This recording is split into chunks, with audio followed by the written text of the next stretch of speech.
Que je présente sans plus tarder Mary Elizabeth Mead, ma collègue de la délégation de Boston, avec qui je travaille de concert sur le marché et qui nous aide à vous aider, en fait, à entrer sur le marché ou à devenir meilleur sur le marché. Alors, Mary? Merci, Denis. Oui, mon nom, c'est Mary Beth Mead. Je suis attachée commerciale à Boston.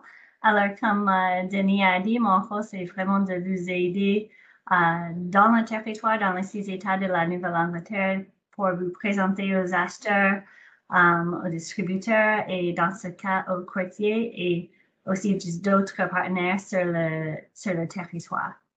Alors, je vais continuer en anglais pour le bénéfice de notre invité. So thank you, Eric, for joining us. We have with us Eric Allen, who's the Director of Grocery for HWY Partners based in the suburbs of Boston, working with many of the major chains of New England and the Mid-Atlantic states. So he's kindly agreed to present to us today some of the in and outs of working with the local chains here in New England and the benefits of working with a broker like his firm. So without any further delay, Eric, the floor is yours. Excellent. Well, good afternoon, everyone. Thank you very much for your time today. I will bring up my screen, and if you could just let me know if everyone can see it, that'd be fantastic.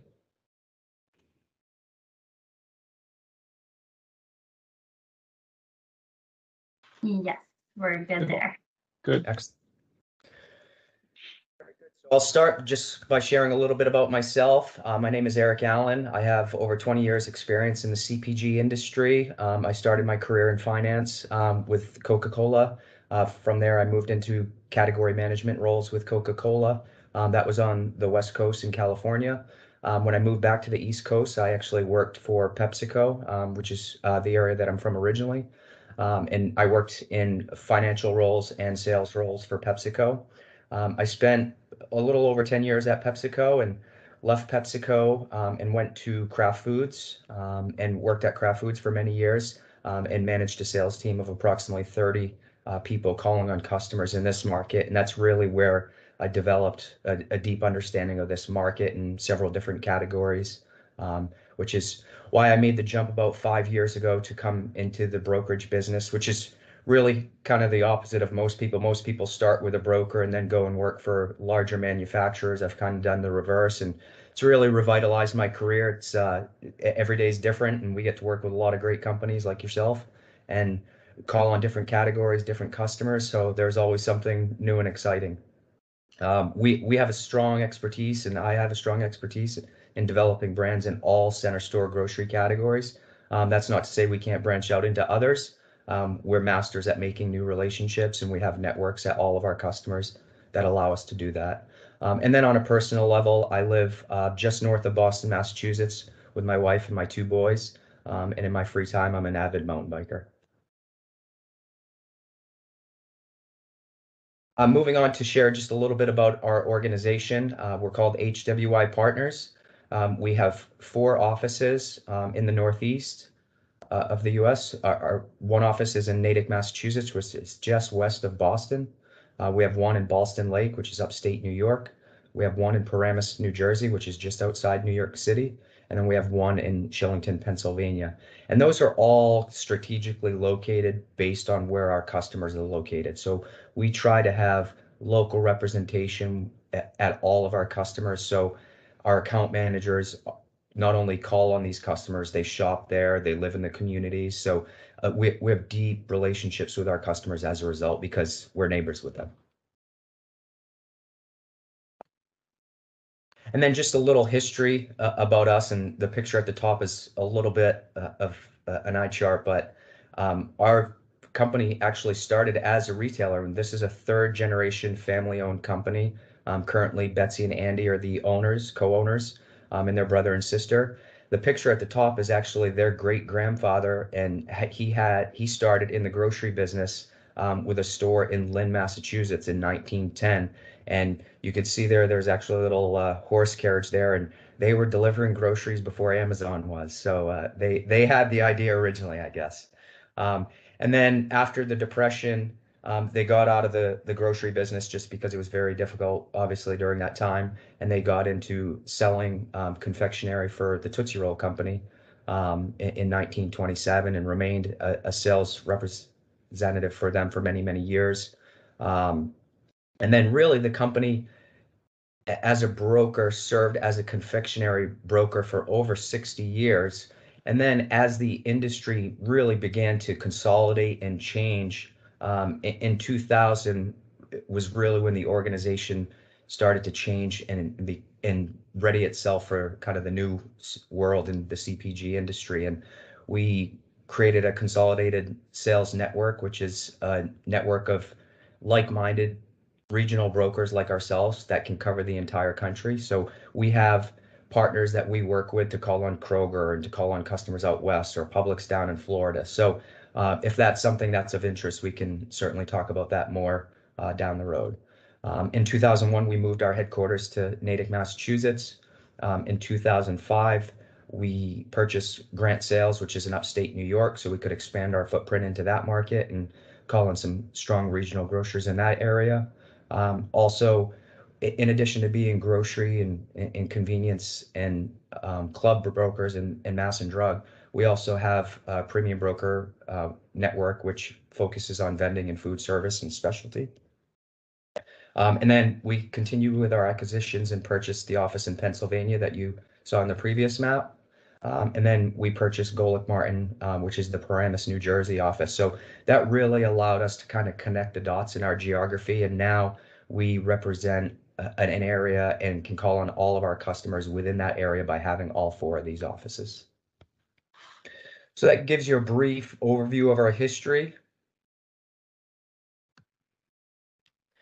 And our mission really is to build something better. And I mean, there's obviously a lot of choices out there when it comes to broker representation. And we like to think that we do it better than anybody. And the reason why we believe that is we have multi-generational relationships with our customers. And we've been calling on them for years. And in a lot of the customers in the Northeast, they're still family owned and operated. So we know the father, we know the uncle, the daughter, the son. So in those relationships really help us navigate our customers in a very competitive, ever-changing environment.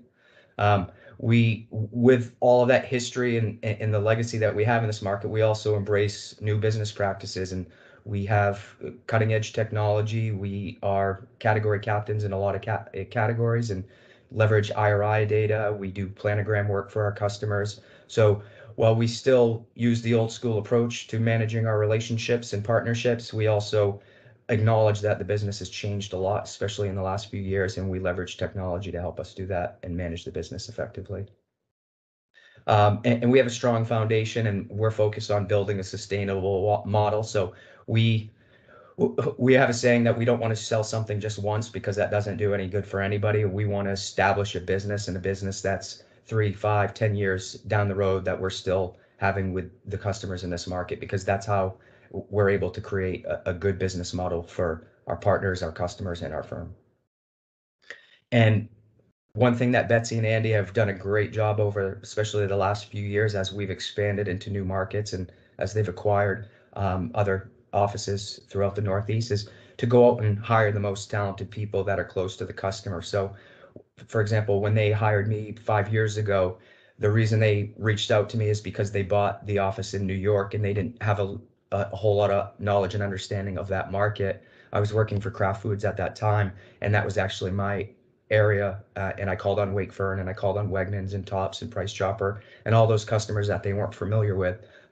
So that's just one example. And then they also reached out and hired a former category manager at CVS to call on CVS, which is a major chain drug account in the United States. So they really try to hire the best people and make sure that they have the best people closest to the customer and have a deep knowledge and understanding of those customers. And then most importantly, just a very passionate team. We're customer focused, and we're always trying to make sure that our clients and our customers are happy, so we build long-term business partnerships. And then when it comes to some of our grocery capabilities, and I mean, we do this across channels, but for the purposes of this discussion today, we'll focus just on grocery. We not only manage the headquarter sales calls, we do customer service, we do finance, which is deduction clearing. We do forecasting and planning. We have retail services, so we have teams by customer that will go out and do retail surge work, or we'll just do regular maintenance calls, and the frequency varies depending on store, chain, velocities, obviously. And then just to give you a specific example on that, for example, when you're calling on Wakefern, which is ShopRite down in New York and New Jersey, you have to call on all the individual groups, and there's approximately 45 of them. And one group can own as many as 8 or 10 stores. So you sell in at corporate, which is headquarters, and then you have to go out to the retail group and then sell in the program to the retail group as well.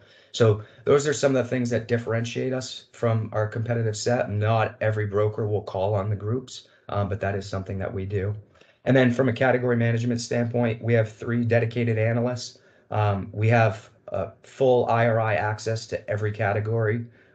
So we can look at not only the category that we would be discussing with each of you, we can look at adjacencies and go to our retailer and say, okay, you have an 8-foot set of this category, which is adjacent to a 4-foot set of this category, and the 4-foot set is growing at a faster rate. Can we reallocate space? Just to give you one example. And then we use space planning tools. We also use spin reports. So those are reports that we get through CNS, which is a major wholesaler in this market. And many of you, if we get business in the Northeast, would have to work with CNS. So that's something that we can talk more about, but we have full access to their internal reporting. And then within confectionery and any other seasonal business for that matter, we have seasonal event analysis and make sure that we're monitoring inventory levels and the buy and managing the markdown and the sell-through of all items. And then this is an eye chart, but this basically is just meant to show you that we have 2 sides to our business. We have the grocery club and drug side, which is managed by Betsy. And then we have the C-store side, C-store specialty and vending, which is managed by her brother, Andrew. And then Raul Francisco is our managing partner in our New Jersey office. And Lita Young is our CFO. And then below that, it shows you each account manager or and the customers that they call on or in the market that they're in. And then we have our sales support staff below that. And then we have our analytics team below that. And then at the bottom is our retail team. And we just have our retail leads listed there. But below that, we show our merchandisers. And that number changes daily. So we have, if we're doing surge work or a project for one of our partners, we'll go out and hire 30 or 50 people or whatever we need to complete that project. And they'll be employees for 3 months, 6 months, whatever the duration of the project is. But we always have at least 50 retail reps that are on our payroll every single day. And like I mentioned, that changes daily depending on the projects and the work that we're doing out in the marketplace. This next slide just kind of gives you a visual of some of our account managers and the accounts that they call on. I won't run through all of them, but like I mentioned before, all of these people live and shop in the customers and the communities of the customer that they call on. So really beneficial to us. And it's something where it allows us to have those deep relationships that we need and get the access that we need to work with our customers and at least get a chance to present items in different categories and really try to get new brands into new places in our customers. Some of the brands that we represent, and this is certainly not all of them, but just some, and just wanted to kind of give you a cross section of different categories and different places in the store. So we're in GM and HBC with 5 Hour Energy, Prestone, Logic. We're in beverage with Arizona, YK Water, Q Mixers, Steez, Pathwater. We're in food service with Tyson, Cambro Frio. As I mentioned, our legacy is in confectionery, so we have a lot of confectionery brands. Lindt, Ghirardelli, Just Born, Russell Stover, Haribo, Palmer, Morinaga, just to name a few. Within snacks and grocery, we have Welch's Fruit Snacks, we have New England Coffee, Bumblebee, Beer Nuts, Superior Nut, just to name a few. And then within active nutrition, we have Kind, we have Quest, we have Think Bars, we have Nature's Bakery, Detour, just to name a few. So those are certainly not all of them. Those are some of the big brands that we have, but we do have some smaller brands and smaller companies as well. And then we're very fortunate. We believe we still live in a very rich and diverse customer market. There are other markets in the US where you'll have 3 or 4 customers and that's it. Whereas we still have a lot of strong regional customers. So within drug, we have CVS, Rite Aid, Kinney Drug. Club, we have BJ's and Jetro. And I won't name all of these, but and then within grocery, some of the majors are Ahold Delhaize, which is Stop and Shop, Hannaford, Food Lion, just to name a few. Wakefield and Wegmans, Market Basket, Big Y, Giant Eagle, Wise. C'est And then value. la Nouvelle-Angleterre de distributeurs alimentaires. And then within value, we have Five Below, Ross, Burlington, Christmas Tree Shop, Ocean State Job Lot. And then convenience, Wawa, Sheetz, Cumberland, to name a few. And then we also have wholesale redistributors and then special market and vendings, which is Vistar, Staples, Hudson News, so on and so forth. So a lot of customers to call on in this market, and kind of to simplify it, if they have a cash register and they sell goods, and we are calling on them in some way, shape, or form. And then a lot of people ask us about Ahold Delhaize because it is the largest customer on the East Coast, and there's been a lot of consolidation over the last 5 to 7 years.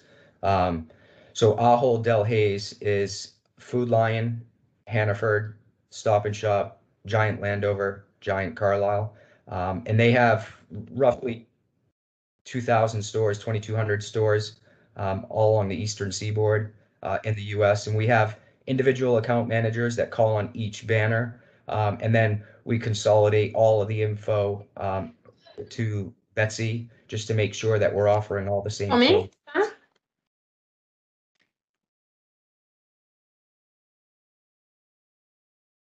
Merci I'm sorry, Eric. Je voulais juste rappeler aux gens de fermer leur micro, s'il vous plaît.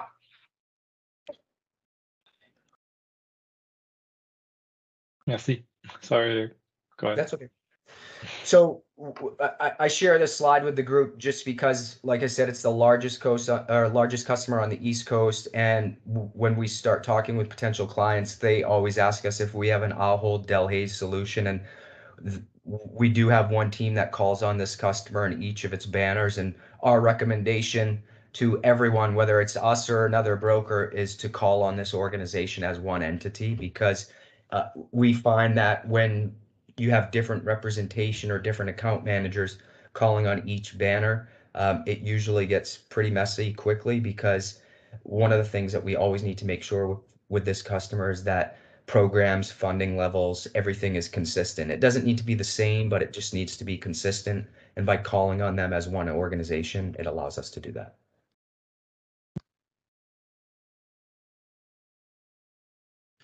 And then within our market, what adds complexity to the Northeast specifically, and all of the East Coast of the US for that matter, is CNS Wholesale. I'm sure many of you that have been in the industry for a while have some familiarity with them, or have at least heard of them. Very difficult to work with, but really kind of necessary for the distribution of products on the East Coast. They definitely add a cost to doing business because they are a wholesaler and the product goes to their facilities, and they truck product from their facilities to all of the customers on the East Coast. And some of the major ones that they have are Stop and Shop today, which will change in the near future. They also have Southeast Grocers down in Florida. They service some Targets. So signing up with, really the way to go about it in this market is to get what we call an anchor customer. So a large customer that sources through CNS, like a Stop and Shop, get interest in your items from one of those customers. And then we go to CNS to negotiate the distribution agreement, which they call Crossroads. And that's something that we're very well versed in. We've been doing it for a very long time. And that's something that we take a very active role in with our clients. And then we manage the entire CNS process, from deductions to order management, really from end to end. We manage the entire process, which for someone that doesn't understand this customer, you can quickly spend a lot of money and realize that things aren't really being executed the way that you need and the customer needs. So we really have a lot of expertise with CNS, and it's something that brings a lot of value to our partners.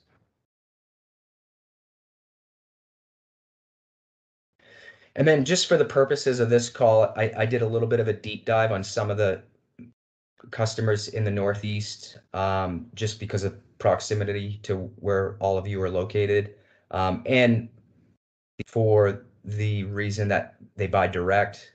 They have, relatively speaking, they have a lower cost of doing business than some of the other major customers in the market. So if I were to talk offline with any of you and you said, okay, I want to start slowly and where should we go first?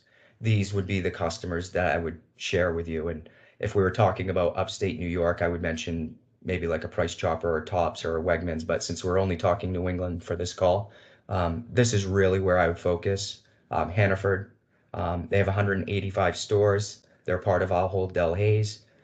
And very generally speaking, and it depends on the category, it's anywhere between $15,000 to $20,000 per item slotting to get into the category. Once you're in the category, you're in there for at least a year. Hannaford's strategy is they are true everyday low cost, everyday low price customer, which means they don't run ads at different prices. They run whatever their everyday retail is what they put in the ad. So if you have an item that's say $2.99 at another retailer, it's probably going to be $2.69 at Hannaford, whereas that other retailer may run deals at 2 for $5. Hannaford does not run deals for the most part. They just want to have their everyday low cost and everyday low retail. Now that said, in some key categories that are very, very competitive with high household penetration, they will run extended TPRs for 13 weeks during key timeframes. So just to give you a very simple general example, the soda category spikes in the summertime. So they may run TPRs on soda at lower retails in the summer just to compete with the market. They also have extensive digital marketing opportunities. They have co-marketing programs. And for the most part, they source everything direct through 3 warehouses, but they do buy certain categories through UNFI, which is a wholesaler in this market. They focus primarily on natural and organic, but they have branched out over the last few years. The next customer, and just so happens to be my personal favorite, is Market Basket. They're located in Tewksbury, Massachusetts. They have, actually, they're up to 86 stores now, so that's a little bit of a typo there. Lower cost of doing business with this customer, $5,000 per SKU slotting. The 86 stores that they have are very high volume stores. Matter of fact, they are the highest volume per door in the entire United States. The only one that's even close is Winco, which is out west. They are more of a hybrid EDLP high-low model. So they work off really low margins. They'll beat Walmart on pricing on an everyday basis. And then they will go down and run hot features at little to no margin at all just to make a statement in the market. Low cost of entry. They really truly embrace what we call the stack it high and let it fly mentality. They have a flexible review schedule. They're what I call the last of the instant gratification customers, where you can walk in there with a sample and a new item form and you can leave there with an order. So they're very nimble, things can happen fast. And for all of those reasons, that's why they're my favorite customer to call on. They source everything direct with the exception of frozen. They buy frozen through CNS. And then they do buy several items through UNFI. Most of those items are natural and organic items. So anytime we're talking and we mention CNS or UNFI, there's an added cost of doing business because they are a wholesaler and they are delivering to these stores. So obviously we have to pay for the trucking in some way, shape, or form. And that's usually done for CNS on a crossroads agreement and for UNFI on an upcharge that is anywhere between 20 to 25%. And then the last two I'm just going to kind of bucket together because they both source through a wholesaler called Bizzuto's. Big Y is family owned and operated. They have 70 stores, mostly in Western Massachusetts and some in Connecticut.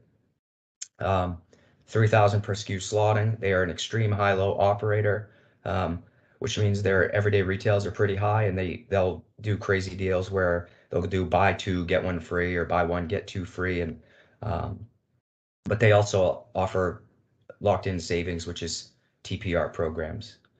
And then Roach Brothers, smaller scale, upscale retailer in the Boston market, 19 stores, approximately $1,000 per SKU slotting. They also source through Bizzuto's. So when I mentioned earlier, when working with a wholesaler, you want to go and get an anchor customer. Well, if you are going to do business with Bizzuto's in any way, shape, or form, and they do service a lot of different customers in this market, without getting both of these, or at least Big Y, it would not make sense to go into Bizzuto's with any of your items just due to the cost of the programs at Bizzuto's. And I won't run through all of them, but you can see some of the costs with doing business with Bizzuto's below. So those are 4 key retailers in New England. Those certainly are not all of the customers. There are other classes of trade. There are other opportunities, not only in New England, but in other markets in the Northeast and along the East Coast. But that's really what we wanted to focus on today, is some driver customers in New England. And then this is obviously an extreme eye chart, but I just wanted to share with you for Hannaford, they're on a very strict review schedule. It works like clockwork, and it's based on when their in-store execution teams can actually execute resets. So they have the dates planned. They don't deviate from this at all. There's no flexibility whatsoever. So making up a scenario, say we start working with a company that does baking mixes, and let's say we sign a contract to start working together in January, but the review isn't until September. That means we're really kind of not doing anything until September rolls around when the review happens. So there's sometimes some long wait periods to do reviews in business with this customer. And we have all of this information by category, by customer. So this wasn't meant to share anything specific other than to share that we do have the information. We follow it closely, and we work with our customers in all categories to make sure we're delivering on crucial timelines. And then the same thing for Big Y, just as another example, they have a review schedule. So we would just, depending on who we're working with and in what category, we would just want to make sure that we're adhering to the review schedule. So we're having the conversations at the right time that would allow us to earn the business at Big Y. And then I mentioned before our retail team, and I just wanted to close with sharing a little bit more detail on that. We have a director of retail for grocery, Mike Majera. We have food service director, Jerry Joy. And then in upstate New York, we have Jerry. And then we have Paul McCarroll in Mid-Atlantic. And then we have Fred in Metro New York, who works with ShopRite. So we have dedicated people that have been calling on these customers for many, many years. They know all the ins and outs and how to get things done with our customers at retail. And then they have merchandisers that help them execute programs. And then below that, you can see a couple of pictures and examples of things we've done in different categories where we've organized the meat snack racks. We've done food service, coffee for Green Mountain. And then we've done a lot of resets within the confectionery category.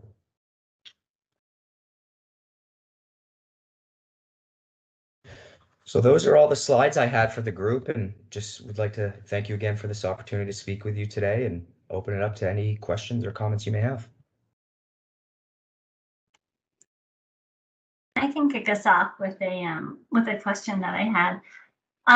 We often run into the problem of the chicken and the egg between the approaching a distributor and approaching the chain. So if you take, for example, if you're a company that needs to go through UNFI to get to Hannaford's, or if you're targeting Big Y or Roche Brothers and need to go through Bizzuto's, will they even talk to you if you're not with that distributor yet? Or how does that, can you explain a little bit how that works, like when you can bring in the distributor? Yes, absolutely. Great question. It's always recommended to get interest from the customer first, because then when we go and communicate with the distributor, we then have interest from the customer, and we have, more importantly, leverage. Because if we go to, say, CNS or Bazzuto's or UNFI without any customer interest, they can ask for everything and we have to give it to them because we're just trying to earn a slot and get an item code and all of those things. Whereas if we go and we get interest from, say, Stop and Shop or Market Basket or whatever customer, we can go and say, okay, Market Basket wants to buy these 3 items and they want to source through CNS or they want to source through UNFI. Under contract, CNS and UNFI have to carry those items because they're under contract with those retailers. So we then have room to negotiate rates and costs with the wholesalers. So it's a long-winded way of saying we get interest from the customer first, and then it helps us manage the costs through the distributors and the wholesalers. And you find that the customers are willing to talk to the supplier, even if they're not yet signed with the distributor, but the acknowledgement that the customer ends up purchasing the product, that they'll go right away to a distributor. Yes, absolutely. And matter of fact, going through a distributor like UNFI or CNS is always plan B. Plan A is to always ship customers directly, because that's when you're going to be able to provide the best cost to the retailer and then the best retail to the consumer. So we always want to sell directly to our customers and go through their warehouse. Due to space constraints in the warehouse, more business is getting pushed to CNS and UNFI, but we leave that decision up to them. I mean, ultimately, our job is to get the customer interested in the item, in the brand, and how it gets there is up to them. Great, thank you. You're welcome. Do you have a question coming in here? What will be the best customer to start with organic plant-based products in our region? So if we're speaking New England, I would say Hannaford. If we're speaking other markets, I would say Wegmans. And a similar question, how do you see this marketing? Just can you speak a little bit on the better for you plant-based market in general for New England? Yeah, that's an interesting one. I mean, I actually just went to Expo East and I just felt like everything I saw there was plant-based. And obviously it's a huge emerging trend in our industry. And I don't think the retailers have fully caught up with the trend yet in terms of space that they're allocating to plant-based and items that are carried in the category. So I think it's going to be anything plant-based is going to continue to accelerate growth no matter the category. I just think that the customer's slow to adopt at this point because it's still not a major source of volume for their overall business. And we've seen this throughout history in our industry where the customer is further along than the customer. And I think the same is true right now for plant-based. So it's up to us as a sales team to educate the customer and say, okay, the business may not be here today, but this is where it's going. And if you want to be in front of the trend, this is what we would need to do in your store and to allocate space to this particular item and category to make sure that you're capturing the consumer of the future. Because that's what they're all battling for now. They're all battling for, yes, they want to maintain the customer base they have, but they want to gain this new consumer that is looking for plant-based options, better for you options. So hopefully I answered the question, but if I didn't, I can certainly elaborate. Great, thank you. And would you mind just turning off the screen share so we can see the people who are asking questions? And Mr. Joshi, you have a question? I do. How's it going, Eric? Good. How are you?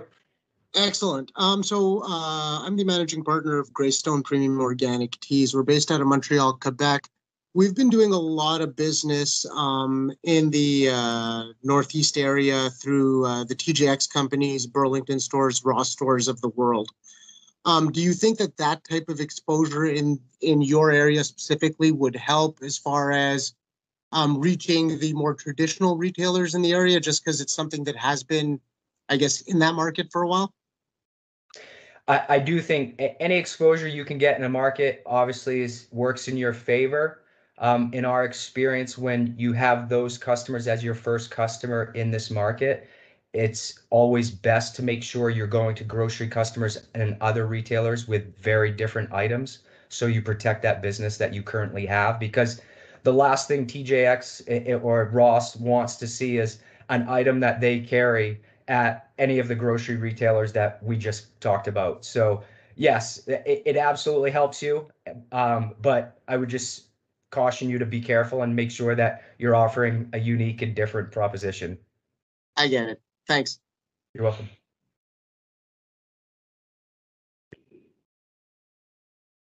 Anyone else have any questions? I do. I'd like to know if you can tell us, when you choose company suppliers to work with, do you have any criterias or specific requirements from those suppliers to work with them, and is it the same for the majority of the brokerage firms, or if you can relate to? Yeah, so we look at a variety of things. I mean, we kind of group our partners into two categories, kind of core business and then what we call pioneering business, like new and emerging brands and new and emerging categories that we want to devote a disproportionate amount of time and resources to, just because we see that the business is heading in that direction. So plant-based would be a great example. I mean, the business is heading in that direction. So we want to play in plant-based in a lot of different categories. But just overall readiness, willingness to do business in a complex and high cost market. And I mean, that's what and I probably haven't communicated it to this point. I mean, the Northeast part of the United States is the most expensive market to do business in the country. There's a high barrier to entry because of the slotting. But with that, you have a high volume per outlet, and you'll get the return on your investment provided the item sells. So in going back to your original question, Denny, the other thing that we look for is, okay, what's the marketing plan? So once we get it on the shelf, how are we going to get the consumer to pick it up? So we work with a lot of manufacturers and we get them on the shelf and they don't do anything to support their item. And then 6, 9 months, a year later, it's off the shelf and they're like, oh, well, what happened? I'm like, well, we didn't market it, we didn't support it, and we didn't get any trial and awareness. So we look at a lot of different things when evaluating lines and business partners. And the last thing that we always kind of look for is realistic expectations. And someone that has realistic expectations and understands the challenges and the market and what it's going to take to win, those are people that we want to work with. So yeah, I hope I answered your question, but there's a variety of things that we look at. And lastly, I'll just add that we also really look at the data. So we look at categories, we look at the size of the categories, we look at the growth trajectory of those categories, we look at the fragmentation of those categories. So I'll give you an example: coffee. Coffee's a huge category, highly competitive, very little brand loyalty. So if we're going to work with a coffee manufacturer, we really need to show them the competitive landscape and really vet their program and their support plan to say, okay, do we have what it takes to win here? Because many have tried and not many have been successful because it is so highly competitive. And another example would be salad dressing. Another example would be cereal. I mean, huge mega categories that are so highly competitive that people and customers have to be willing to do what it takes to be successful.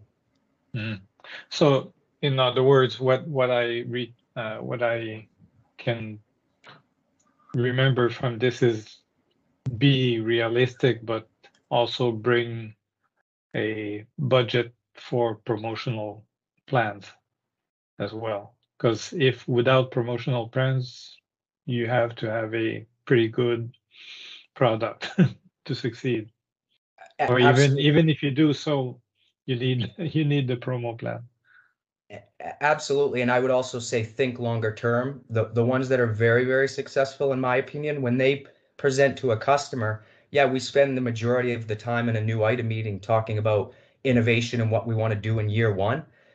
The place that most miss it is show them a 3 to 5 year plan and say, okay, yes, I'm here to talk about getting distribution and what we're going to do in year one, but this is what I'm going to do in year 2 and 3 and 4 and 5 to not only stay here, but become even more successful and drive your business and profitability for you. Okay. Thank you. Welcome. Thank you. I have a couple more questions come in here.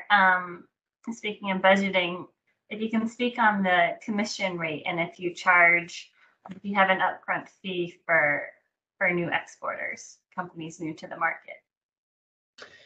So occasionally we will have retainers. More often than not, we don't. And our commission rate would be anywhere between 3 to 5%. It depends on the services each company wants. It depends on the class of trade. It depends on a lot of things, but within that 3 to 5% range. And the only time we would request a retainer is if we were working with someone that doesn't have a clear business strategy and is reaching out to us to say, okay, we have a great product, but we don't really understand the market. We need you to help us write our trade and marketing strategy so we can launch successfully in that market, because that's a lot of work and we don't get paid until we sell something. So someone that doesn't have a clear strategy, I mean, it may be a year before we even present to a customer. So that's the only time we really ask for a retainer. I think that's helpful to know that that you can almost play that role of a consultant, developing their market strategy locally, and then when the time comes when they're ready to make sales on the market, you can sweep into that role as well. Yes, and we do that often, actually. Okay, perfect. Is that, I'm sorry, I just want to piggyback on what Maribeth is saying. Is that something that's also offered throughout the brokerage industry as well, or is it particularly your company that does that?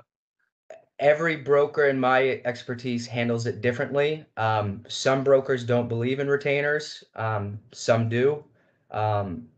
So it really just, it varies on each broker and their strategy and how they want to do business with their partners. Okay.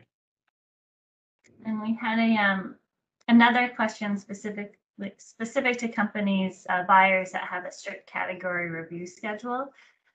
Once that category review is done, how long does it take them then to make a purchasing decision? Great question, and I should have mentioned that earlier. It is a long cycle. It's anywhere between 6 to 8 months from review meeting to when it actually ships. And it's funny. I always kind of chuckle. There's times where I sell something in at Hannaford, and then when I see it on the shelf, I'm like, oh, I almost forgot about that, because it's such a long window. It really is. So that part can be a little bit frustrating for folks, because you're like, yes, I got in, but you don't actually see the order and you don't see it in store for many, many months. And is that obviously Hannaford's being on the higher end? Are there other stores in the region that have much quicker? I think you mentioned Market Basket, but yeah, Market Basket's much quicker, Big Y's quicker, Roach is quicker. The only reason why Hannaford is that way is because they're part of Ahold Delhaize, which is obviously this huge organization. But there are other customers in the market as well that can execute really quickly and do reviews fast. And I mean, so for example, Market Basket, as an example, a great way to start with them, depending on the item, is they like to test items off shippers. So they'll put shippers on the floor and they'll see how it sells. And if it sells well, they'll put it into the planogram. And I mean, that will help. That will happen in a matter of weeks. So if we went in there with a sample and a presentation tomorrow, we could get the company set up as a vendor, an order in hand within a week, and then it would be in store the following week. And if the shippers sell well, by the end of the month, it could be in a planogram. So, I mean, it's really, and that's why they're my favorite customer, because they execute quickly and are nimble, and you can get quick results. And it's a great, I mean, they're very selective in what they take. So that's kind of the double-edged sword, but when they do take something and they get behind it, it's a great test within this market to see if you're going to have success. Great, thank you. We had a hand raised, and then we'll go back to the questions after from Shiv Joshi. Shiv? Is that a new hand or is that the old hand? I think it's I a think that new is the hand. old hand, but since we since all the talk, I've got a couple of other quick questions. So Eric, when looking at getting a new retailer into, say, like Market Basket, for instance, I really like the idea of the shippers because we have great shippers, and that makes me excited. Generally, when entering into a retailer like that, would you be really looking at something like a EDLP, or you would go with like a heavy promotion to really try and get it moving, kind of make that good first impression? I would recommend with them a heavy promotion out of the gate, really make an impression on them. But while presenting that program, say, this is an introductory offer. This is more of what our everyday program would look like. And that's a customer that really likes to chase the money. So, I mean, we do a lot of truckload sales with them, for example, and we say, okay, and I'm totally making up the numbers, but we say, okay, if you buy a truckload of shippers, well, in addition to that case deal, we'll give you a $5,000 truckload offer. And we say, if you buy a second truck, we'll give you $15,000. And if you buy a third, we'll give you 20. You know what I mean? So we'll graduate, we'll graduate the offer and make it more appealing to them and get them to buy a lot of product. So they put it out in stores and make a really big impression, because they can't warehouse it. So if they buy 3 truckloads of product, they have to force it out to the stores, and they have to put multiple shippers in multiple locations of the store. So you can't help but see it.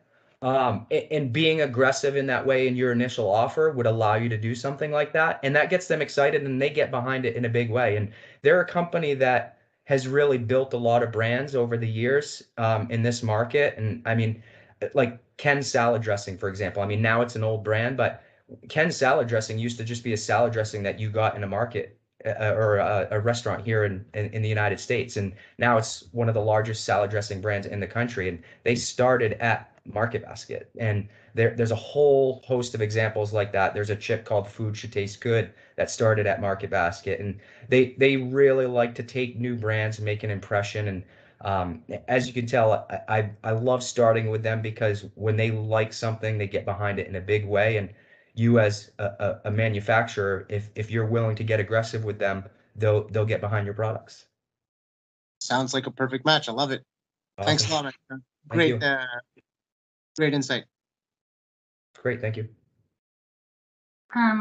Going back to the chat, I would imagine that this would vary by retailer, but the question was asked, what kind of promotional plan works with retailers? Can you give any ideas or examples? I want to touch on that a little bit. Yeah, so it depends on the customer. I mean, we have some customers that are true EDLP, so they really don't want promotions. We have others that are hybrid, where you want a sharp, everyday low price, but if you can offer a hot feature once or twice a year, and I mean, that wouldn't be something that you'd be able to do often because it would be well below the market price. So for a hybrid EDLP, high-low customer like that, I would say 1 or 2 promotions a year. Other customers, like if we were to get into, say, Stop and Shop, you can run TPR 4-week TPRs that are less aggressive. So making up an example, if you have an item that retails for $3.99 every day and you want to run 2 for $7 TPRs for 4 weeks, you can do that. And then you could run hot features at 2 for $6, 3 or 4 times a year. So probably not answering the question, but it just really depends on the customer and their go-to-market strategy. So it's kind of a combination of different tactics. Great, thank you. And a follow-up question to the cost of commission fees and retainers. Are you able to give a range of what a typical retainer would be to work with HWI? Yeah, so some retainers are $3,500 a month. Some are as high as $10,000 a month. Okay. And do you work with any private label vendors? Oh, we work with a lot of private label vendors. So within grocery, we work with private label in a variety of categories. I personally call on BJ's Wholesale Club. We make private label for them in a lot of different categories, trail mix, dried fruit, freeze pops, which is actually a Canadian company called Kisco. So yes, we work a lot with private label manufacturers, and that's obviously at a much lesser rate. So rates are always negotiable. I gave everyone a range on here. So yeah, if we're talking club or if we're talking grocery and we're talking private label, we understand that that is highly competitive, commodity driven, and there's not much margin in it for the manufacturer or for anybody else except for the customer. So we understand that, and we're flexible on that. I mean, ultimately, we want to earn business, and we want good business that's good for us, good for you, and good for the customer. So we are flexible and willing to negotiate. Perfect. And we have a next question that I think is going to be applicable to quite a few companies. So thank you for asking it. For companies that aren't finished with the process yet of getting registered with the FDA, given that the category review process is so long, should they wait until they're completely done with the FDA process before even reaching out to the buyer, or is it okay to do that in parallel, knowing that it's in the pipeline? I would wait. Yeah, I mean, with as busy as everyone is, and I mean, one thing that I can say, and I'm sure you've heard this before, I mean, everyone right now is doing too much. Everyone is understaffed. Everyone is managing and buying too many categories. And I mean, if we're not 100% ready, I mean, right away we lose them. Right away. I mean, they have so much on their plate that if there's even a shadow of a doubt that we can't hit first ship in the review schedule, they may look at us and say, "Oh, I'm interested," but they've already discounted us and said, "Yep, next time maybe." And then if I can turn the question on you, do you even consider companies that are, again, it's in the pipeline, it's coming, but they just don't have the final FDA clearance yet? It would have to be something spectacular in a category that we believed was about to explode, and we'd have to really, really believe, and then yes, we would be patient. But I mean, in all of my years doing this, I can honestly tell you that that's only happened once. Okay. Good to know. I'm dying to know who I it guess. was. Perfect. All right. Well, I don't see any more. Does anyone else have any other questions? Those were great questions. I'll actually answer that now. It was Chobani. Oh, really? Yep. Yeah. Really? So we worked with them at the very beginning in convenience. Very good. Yeah, that category definitely exploded. Yes, it did. Good. Great. Well, if no one else has any questions, thank you very much, Alan. I think this, or pardon, Eric, I'm sure you get that a lot. I do. No problem. This was extremely informative. I especially appreciated the deep dive into the 4 chains.